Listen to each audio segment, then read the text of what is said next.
வணக்கம். அனைத்து உறவுகளுக்கும் எனது இனிய காலை வணக்கத்தை தெரிவித்துக் கொள்கிறேன். உங்களிடத்தில் ஒரு சிறு ஜோதிட குறிப்பை பகிர்ந்து கொள்ள வருகிறேன்.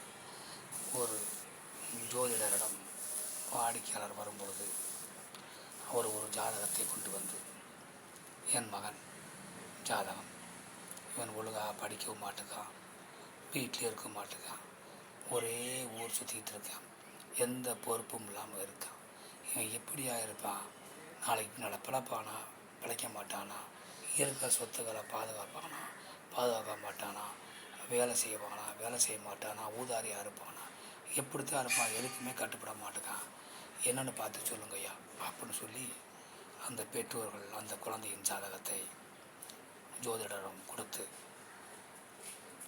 கேள்வியில் கேட்கும்போது, அவர்களுக்கு எந்த அமைப்பில் இருந்தால் அந்த ஜாதகன் வாழ்க்கையை வெற்றி அடைவான் என சொல்ல வேண்டும் என்பதை இப்போது நாம் பார்ப்போம்.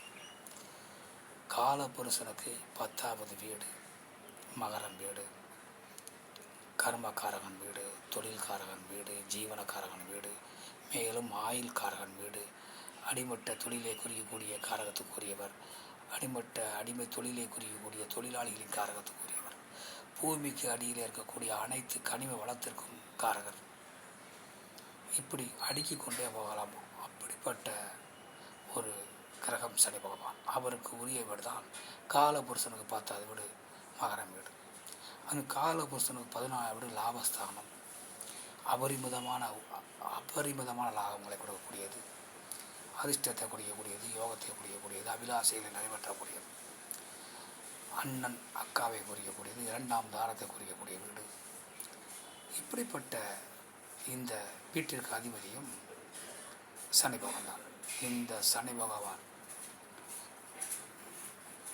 அந்த ஜாதகத்தில் இரட்டிப்பான தொழிலை குறிக்கக்கூடியவர், 2 வருமானத்தை கொடுக்கக்கூடியவர், நாணத்தை குறிக்கக்கூடியவர், கணித வளமையை குறிக்கக்கூடியவர், அறிவை கொடுக்கக்கூடியவர், ஆற்றலை கொடுக்கக்கூடியவர், செயல்திறனை கொடுக்கக்கூடியவர், இளம் கரகம் என்று சொல்லக்கூடிய இளமைக்காரகன் புதன் பகவானோடு இந்த சனி பகவான் தொடர்பில் இருந்தால், அதாவது 2 பேரும் சேர்ந்து இருக்கிறார்களா என்று பாருங்கள்.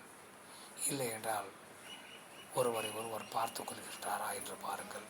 இந்த அமைப்பில் ஏதாவது ஒரு அமைப்பில் அந்த ஜாதகம் இருந்தால் கண்டிப்பாக அந்த ஜாதகன் என்னதான் ஓடிக்கொண்டிருந்தாலும், ஊதாரித்தனமாக இருந்தாலும், அந்த காலகட்டங்கள் வரும்பொழுது மிகுந்த பொறுப்பு மிக்கவனாக, செயல்திறன் மிக்கவனாக, சிந்தனை திறன் மிக்கவனாக, ஆற்றல் மிக்கவனாக, அறிவு மிக்கவனாக, தொழிற்திறமை மிக்கவனாக பெரும் முன்னேற்றத்தை சந்தித்து விடுவான் என்பதை அழுத்தமாக சொல்லுங்கள்.